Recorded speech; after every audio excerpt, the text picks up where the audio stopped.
This is Dr. Rob Harder with the Nonprofit Leadership Podcast, Making Your World Better. What does it take to be an effective nonprofit leader today? What are the biggest challenges? What are the biggest obstacles? How should nonprofits fundraise in an economy that is constantly changing? All of these reasons combined led me to start this show.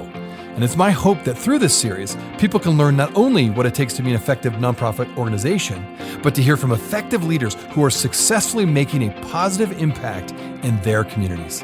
We hope you enjoy the show as together we hear how they are making their world better.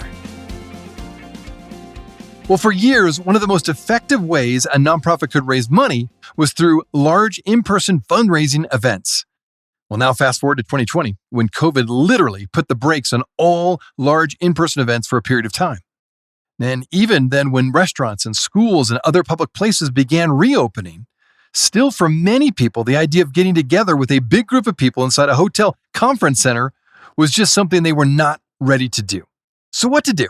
If you're a nonprofit development director in particular, or executive director who depends on these large in-person events, what are you to do? What are the trend lines? Are large fundraising events back? Or are they going to ever come back? Well, my guest today has served as the MC for hundreds of events all across the country. My guest is Adam Christine. Adam believes that large in-person events are back, and back in a big way. So what makes for an effective fundraising event? Should you provide a hybrid option still with your fundraising events? Does the venue matter? All these questions and more are answered by Adam, who again has so much experience. You're going to really enjoy today's show. Thanks for listening.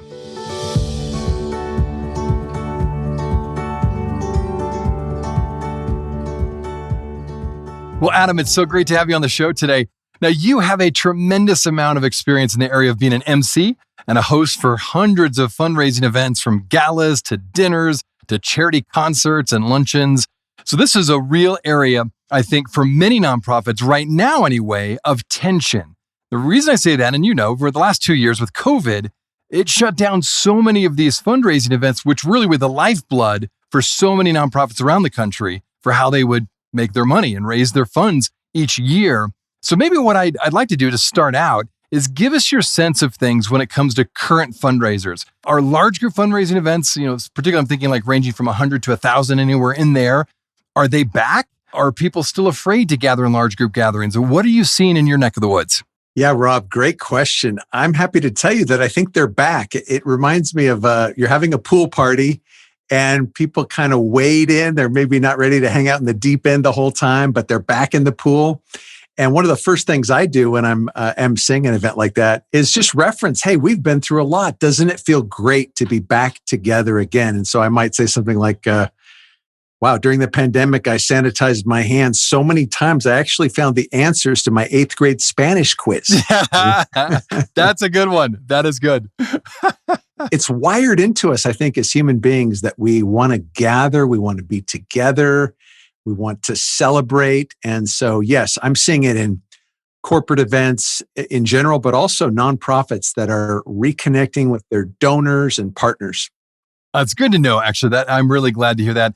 I know you're an extrovert just based on your personality type of what I've seen, and I'm the same way. And so I personally love them. But I am glad, honestly, because so many nonprofits really count on the fact they have a nice platform from which to tell the story of what they're doing, of course, right? And that's what fundraisers are great about, telling the story and getting the word out about what you get to do in one shot for a lot of people. So, all right, so nonprofits, they're also started during COVID, kind of this hybrid way of doing fundraising events. Some, of course, went completely online. Some are doing hybrid events. Tell us about that too, because I've had questions actually with other people on the show asking the question, should I just go full on now if they're coming back? Do I just do away with the online events, or how about hybrid events? Is that the way to go, to offer that, to basically have a live and someone online, give the option to people? What do you think about that? What's most effective?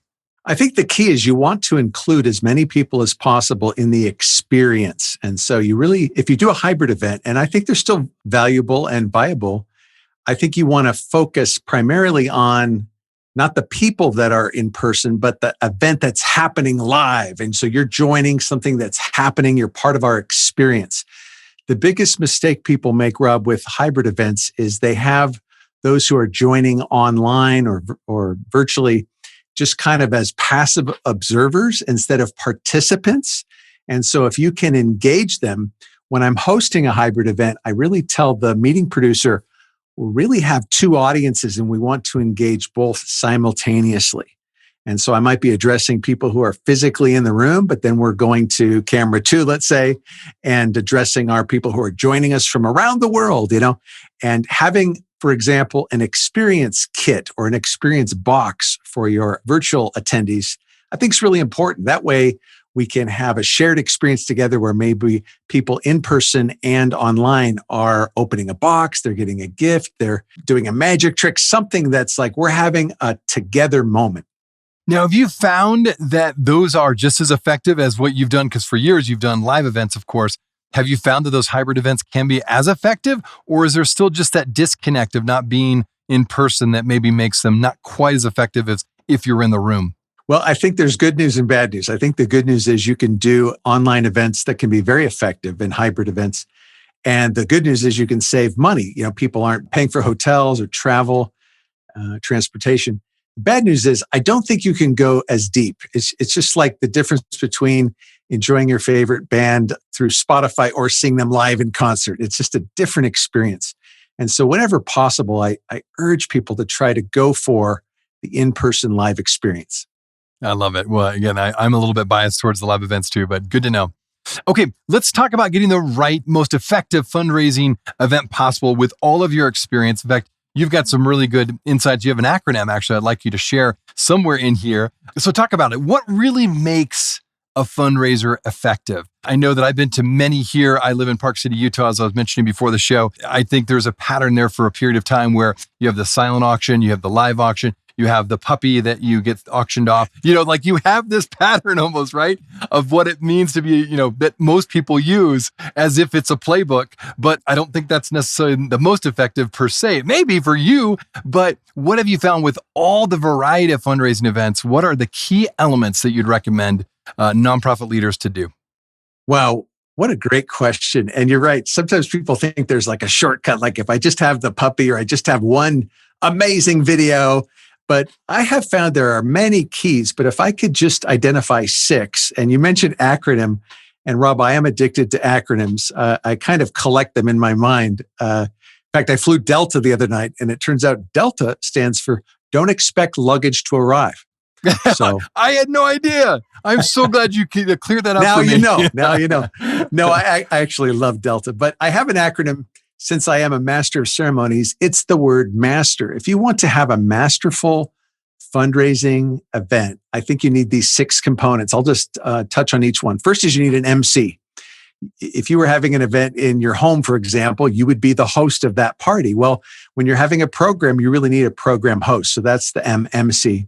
The A, this is maybe the most important, is focus on the attendee experience. And we can talk more about that in a second. And then the S is your speaker or speakers, really important as a draw, for example. And sometimes that means not just internal speakers, but special guest speakers or a celebrity speaker or an expert speaker. And then the T of the master acronym is transformational stories. And a mistake I see many nonprofits make is they want to tell you all about their organization instead of focusing on the transformation that happens when we partner with your organization. And then 2 more letters left. The E is empowering givers. And that means more than just giving them ways they can buy things at your fundraiser, but empowering them to be partners and givers to make a difference. And then the final thing, I see this skipped so often, is the R for repeat. If you have a great event, make it an annual event. Put a sweet taste in people's mouths so they want to come back. And one of the tips on that is make it shorter than you think. If it's a one-night gala, for example, now there are exceptions to this. If you're doing a major donor weekend, then you want to really unpack it. But if you're doing a Friday night event, for example, you don't want it to go till 10:30 at night. You probably want it to last 2.5 hours max and leave people wanting more so that you can repeat it. So those are probably my 6 favorites right there. I love that. And could you talk about the A again one more? Let's go into that a little bit. The attendee experience. Talk about why is it so important? I think if we're really, really honest, and I know you are on your podcast, Rob, A lot of times, if we're facing the facts, people give to charities to make them go away. Right? And we want to reverse that feeling, that experience, so that I want to give to your nonprofit because I want to change the world. I want to change a kid's life. I want people to have clean water. Well, I want social justice, whatever gets me charged up. And so instead of focusing on what you do, focus on what your partners and donors can do. And so the big shift is the attendees become the heroes. I believe many nonprofit groups, and it's understandable because they're doing great work, but they kind of make themselves the hero. And you want to flip that around where your attendees, your donors, they're the heroes, and your nonprofit is the vehicle with which they can make an impact. Mm-hmm. Love that. All right. So I agree with that so much. I mean, I think the experience there makes the difference, right? I think I've had the experience where you go to a fundraising event and maybe you're like, okay, I'm going to throw out a number, $200. Okay. I like this organization. And then you leave and you've given $2,000. And it's because the experience somehow turned your heart, changed your mind about the organization, or something was so compelling that you were willing to give a little bit more than you planned on giving when you came in. What happens? Why does that happen? What would you say you've seen with your experience as an MC? Why does that happen to people? Oh, that's such a great observation and question. I think what happens is there's a shift from it. My friend that you interviewed, Bob Westfall, talks about this a lot, a shift from transactional to transformational giving, right?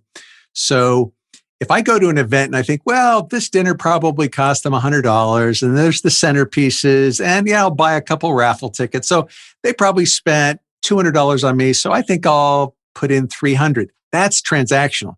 Transformational is, wow, if I give $2,000, that's going to help this young person start their own business. Like, wow, I can really make a big impact here. And it gets exciting. And so you want to think, this might sound kind of crass, but the heart is a lot closer to the wallet than the head is. And so you want the donor to have an experience that touches their heart and moves them emotionally so that they want to do more than just buy a ticket. They want to change a life. I love that. And if you haven't watched or listened to my Bob Westfall interview, you got to do that, listeners. It's an excellent interview, and he's done that. And actually, Adam has worked with Bob several times. And honestly, Bob is one of the best ones I've heard in terms of how effective he's been with just the sheer numbers of money that is raised with events that he's helped organize. And so he definitely has learned a lot and been very successful in that. Yeah, I want to comment on that. His company, Westfall Gold, is approaching the 2 billion with a B mark in funds raised. It's incredible. And that's amazing. I've been privileged to MC well over 100 of their weekends. But we can apply even to one night gala some of this mindset, which is we're not treating our attendees like they owe us. We're inviting them into an experience that not only transforms the lives that are impacted by the nonprofit, but transforms the giver's life. I'll never forget being at a donor event where the donor ran up to me and said, Adam, we want to thank you for the best experience of our lives. And they gave a $100,000 gift to the nonprofit. But their feeling was, you just gave us more purpose, more love, more generosity.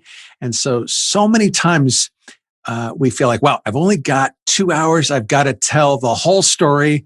I've got to do a live auction, a silent auction. I got to sell raffle tickets. I got to sell ads in the magazine. And pretty soon it feels almost like a carnival.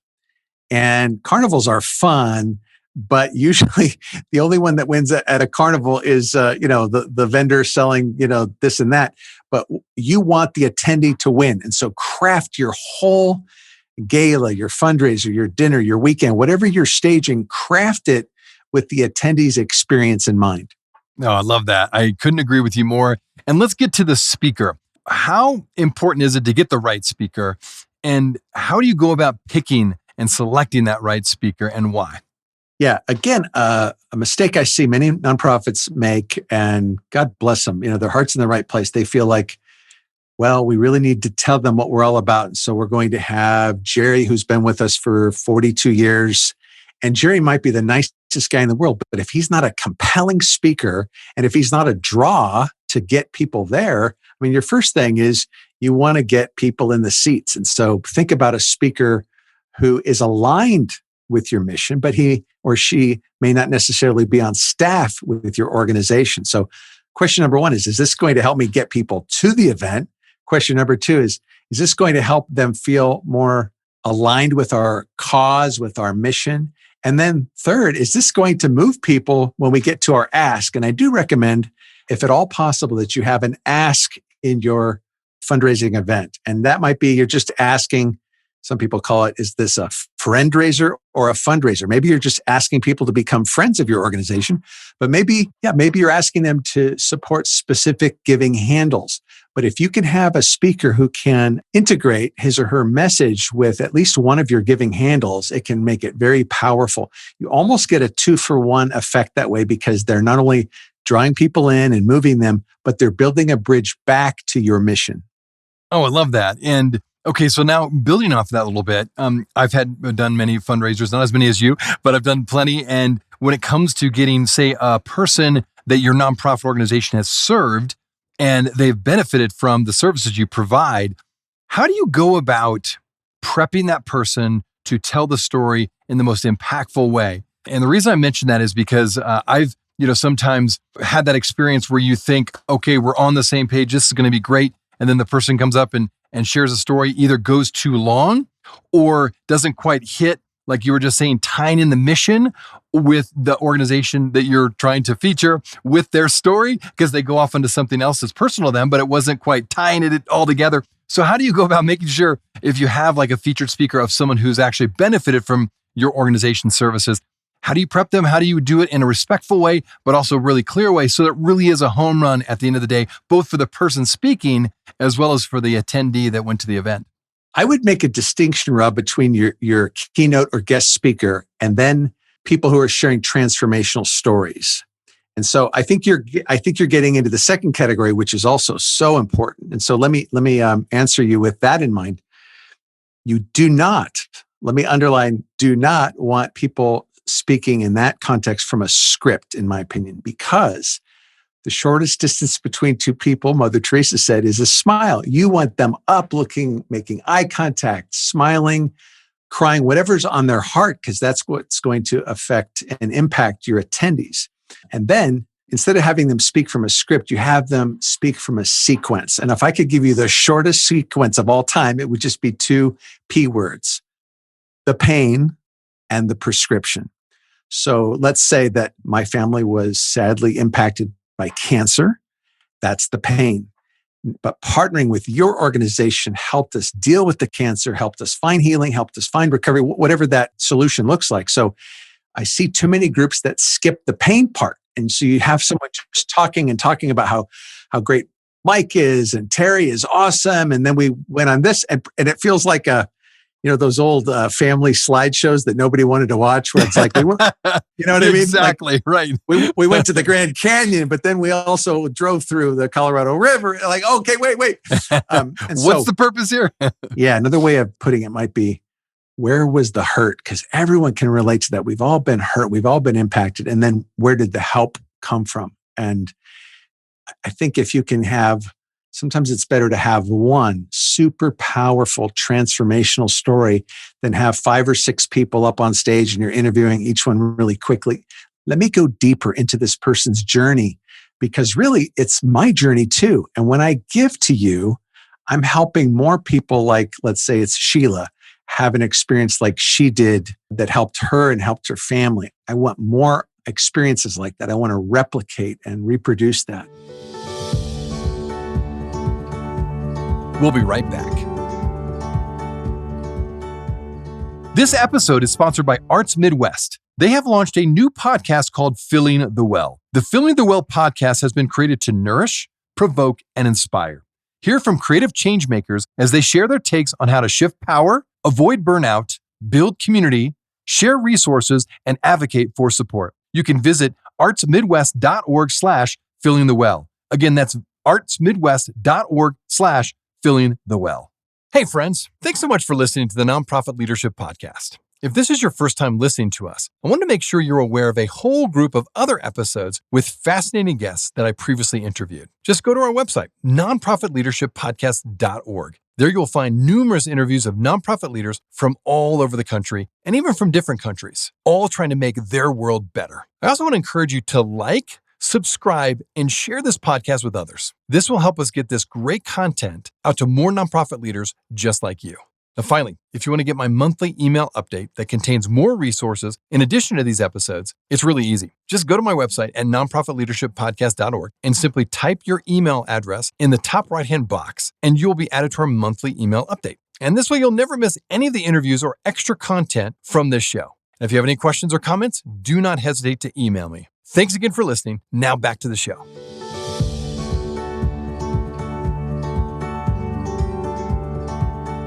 Oh, I like that. That's a really, really easy way to remember and also just very precise. Pain and prescription. So you can write that down in your notes. Okay, you also talk about empowering givers. What do you mean by that exactly? And how do you go about implementing that through your events? Well, one of the things that's great is to have not only people sharing who have been directly impacted by your nonprofit, but have people sharing about the impact that I experience when I give to your group. A lot of people forget that, but generous givers are contagious, and it comes from their spirit, from their heart. It shouldn't feel like, here's a kind of a catch-22. You want to be very business-like when you present the opportunity to give, almost like you're presenting like a business opportunity in a very logical way. But you want the ask itself to be very compelling. And so you want to give people the sense of, when I give, it's going to change my life too, because all the studies are showing that we feel better when we give, when we're generous. I mean, Adam Grant's book, for example, Give and Take, right, but it goes back to Bible times. I think in the New Testament it says it's more blessed to give than to receive. Right. So science is confirming that. And so, can you showcase in your gala, your annual dinner, your fundraising luncheon, your donor weekend, whatever you're producing, can you showcase givers and how their lives have also been transformed as they've partnered with you? Okay, good. Well, fundraising, we've talked about that. That's really important. But I wanted to broaden this conversation a little bit today too on just the state of fundraising in general when it comes to nonprofits. I'd like to get your perspective on this because you've been doing this for so many years. And recent studies have been showing that over half of all fundraisers are considering leaving their job in any given year. Additionally, according to a 2019 report in the Chronicle of Philanthropy that many of my listeners may read, they point out that approximately 30% of fundraisers plan to not only leave their jobs, but they leave the nonprofit fundraising sector altogether. So why do you think this is the case? And what's going on with the state of fundraising today? Well, Rob, my background, I grew up at this club in Hollywood called the Magic Castle. So I learned all these card tricks, and you had to learn to do shuffles. And what I'm saying is just a constant shuffling and reshuffling. And part of it comes from a nonprofit organization might become impatient. But remember that relationships take time. When you met your spouse, I'm sure, you may have fallen in love quickly, but you didn't propose immediately. And sometimes we expect the development people, for example, to just have one lunch and leave with this major check or something. And it's just not realistic. Relationships take time, and you want to invest in them even when the person on the other side just feels served. They feel loved. They feel listened to. And so I think that's one of the big challenges. Another thing is people confuse, I think, projects with partners. I'll give you an example of that. If I tell you, hey, if you give by the end of this month, it'll help this particular project. Well, that's great. And I may do that. But you're not cultivating a long-term relationship if you only do fundraising that way. And so I encourage people to focus on their donors as long-term partners, not just one project after another project. Like if your donors are only hearing from you when you need something, you're not serving them well. I really like that. The difference between partners and projects. That is a great distinction. Excellent. Do you think that with this reshuffling, have you also seen that people, like say, move from nonprofit to nonprofit? And when they do so, say, for example, in Orange County, where you spend a lot of your time, because we see this in Park City too, that often you'll see a development director move from one nonprofit to another in the same basic area. Now, there's a lot of nonprofits both in Orange County and in Park City, but do you find that after a while kind of boomerangs in a negative way against that person because now it's the same person but different organization? Talk about that. I don't want to, put down people that do that because sometimes it's a better opportunity or it's a better fit for their, they tie into the mission better. But I've seen that a lot too. If you take that metaphor of reshuffling the deck, I definitely have seen that with people moving positions and moving into different organizations. Have you seen that? And is that effective or is that in the long run ineffective? Yeah, that's kind of a big can of worms. Let me just open it real quick. Yeah, exactly. Sorry, I just opened that up for you. No, I do see that a lot, Rob. Sadly, what I see is people hopping as development people from one nonprofit to another, and it can hurt the organizations and the donors and the reps. And I think, in real estate, they say there's 3 rules, right? Location, location, location. I think when we're talking about fundraising, especially in the nonprofit arena, it's relationships, relationships, relationships. And so we want to protect the relationship with the donor. We want to protect our relationship with the reps. I feel like sometimes the development reps undervalued. I mean, these people are magical, wonderful, giving, caring people. And many of them could make way more income just doing straight up sales or marketing somewhere. But because their hearts are aligned with a particular, nonprofit or a type of charity, they're in it because they love it. And so I'd like to see us not only cultivate donors, but cultivate growth in our development reps. And so I don't want to make this sound too syrupy, but there's enough love that actually expands for each of these categories. And finally, I would say this, and obviously I'm biased because I do comedy with my MC work, but look at that word fund or fundraiser. The first 3 letters are fun. I like that. Yeah. Let's make sure it's fun for everyone. I mean, make your event fun. Make the experience of a meeting with a donor fun. Make it memorable. I notice there's a real link to people having a great time, experiencing a sense of community and expanded giving. I love that. Put the fun back in fundraising. I love it. It's good. Okay, so maybe my last question, or close to being my last question, does fundraising for nonprofits need to fundamentally shift today because of all the changes we've gone through? Maybe COVID's caused that in order to stay competitive. Or do you think we just need some slight adjustments? What's your recommendation for today's fundraisers? Well, one thing is I think people underestimate how much time and money it takes to do a fundraising event. And again, this comes back sometimes to this urgent project mindset, right? Like oh my goodness, to make our goal, we gotta, and if it feels thrown together, it probably is thrown together, right? And so give yourself time to plan an event months and months out. I work with some groups that are planning 2 years. I'm already booked in some cases 2 years out. Wow. Okay. But this allows them time to find the right keynote speaker, to find the right venue. We hardly spoke at all, Rob, about venues. That's a really key thing maybe talk about that real quick. Yeah. Why is it so important? Well, think about this. If I'm wanting to attract someone with high capacity in the potential giving, are they going to want to go to the Holiday Inn or are they going to want to go to the Ritz-Carlton or someplace really cool like the Magic Castle in Hollywood? I'm thinking of Southern California places, the Huntington Library. There are places like, hey, I'd like to go to an event there. Otherwise, I think sometimes we should just send donors a bill. If we're not going to give them an experience, just here's your invoice. yeah, here's your invoice. I'll go away if you just pay this, right? And we don't want to be like that. And so think about where you have the event. Not just why. I think it's great there's been a lot in our culture in the last few years about the power of why, and it's important, but also where you have the event so that donors want to come and have an experience together with you.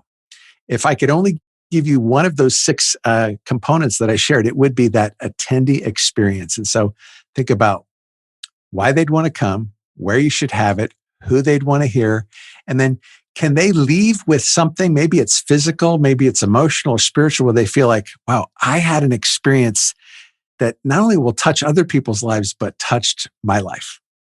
Boy, that's so well said. And I'm glad to hear that. It's interesting, not to go too much. This will be another podcast interview one of these days, but I've had guests on the show recently because of COVID that have told me, and I have heard this to be the case with many people, and many organizations that you can get people to give, say, for example, $1 million gift through a Zoom call. And some donors really like the fact that, hey, you don't have to spend a bunch of money on some fancy place.